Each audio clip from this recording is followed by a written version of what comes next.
35 years working in an office can definitely contribute to the midlife midriff, especially if you develop a habit of saying that healthy eating starts tomorrow.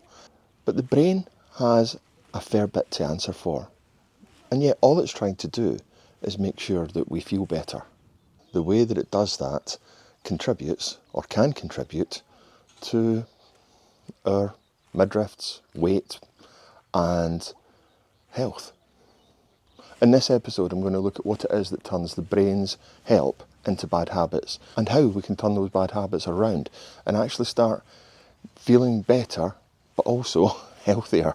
Most of us have heard about dopamine and how it can make us feel better and how dopamine gives us a reward and so on. But dopamine doesn't give us a reward. Dopamine is the thing that motivates us. That motivation can come in a whole different load of ways. For instance, dopamine not only can make us feel better or motivate us in a positive way, it can also cause pain. And that pain can actually cause cravings. And when we have a craving or a real notion for something like cake or pizza when we're feeling stressed, it's because the brain is going, what ways do I know that will help me relax? I know. Let's get the body to start craving carbs, sugars, things that will make us feel better quickly. But unfortunately, they don't make us feel better for that long.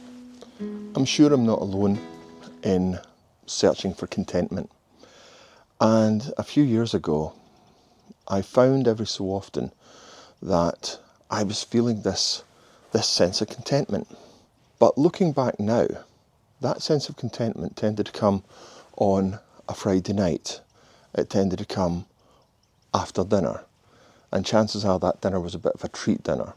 So what we're looking at here, Friday, so I was able to put aside the stresses of work for a few days. That's making me feel better. The carbs was making me feel better because it was releasing the appropriate hormones. It was going to make me feel happier, feel less stressed. It's going to trigger what they call the parasympathetic response.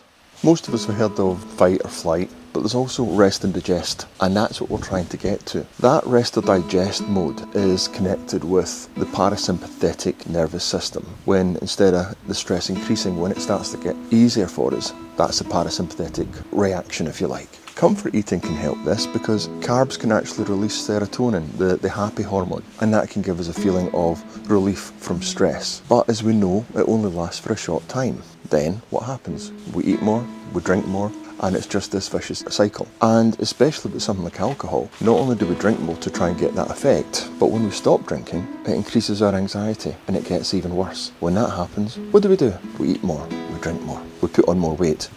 Now what I'm keen to show is that this isn't some way of using dopamine and what have you as a way of giving an excuse or using it for blame or what have you. It just so happens that this is a habit that it's so easy for us to fall into. After all, it makes us feel better. Why shouldn't we use something that makes us feel better? I'm not looking to make this sound easier. I'm not looking to say that dopamine has caused us to put weight on. After 35 years of developing this bad habit, we've had something to do with it as well.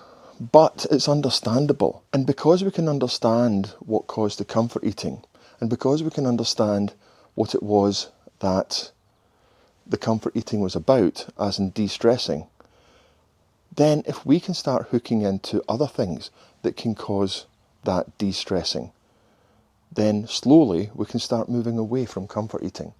Hopefully I manage it myself. I know I'm standing here more than a little chunky, but I'm trying it as well. You know, I'm trying to get this sorted out for myself as well, and finding out what the cause of this is, or one of the causes of this comfort eating habit I found really useful. The main way of de-stressing is to trigger that parasympathetic nervous system response. And we can do that. We don't just need carbs to do that. We don't just need comfort eating or alcohol to do that. There are breathing exercises we can do. My personal favourite is the physiological sigh, but there's others, belly breathing, box breathing, a whole host of things like that. Plus there's yoga and exercise. Particular kind of exercises can all help.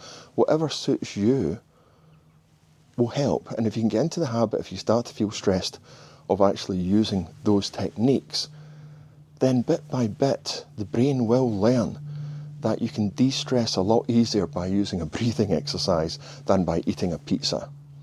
That's not to say that you can't have the odd pizza. Life would be hell if we didn't have the odd pizza, but we don't have to have it every time we feel stressed.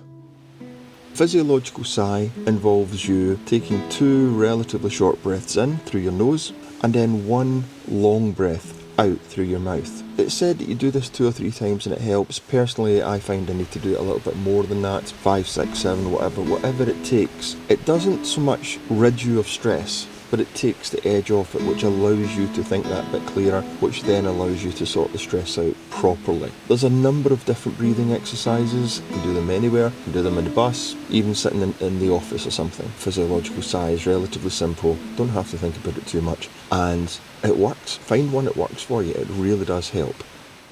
As always, thanks very much for watching the video. If you got something from it, please feel free to leave a like, and hopefully see you next week. Thanks very much. Bye.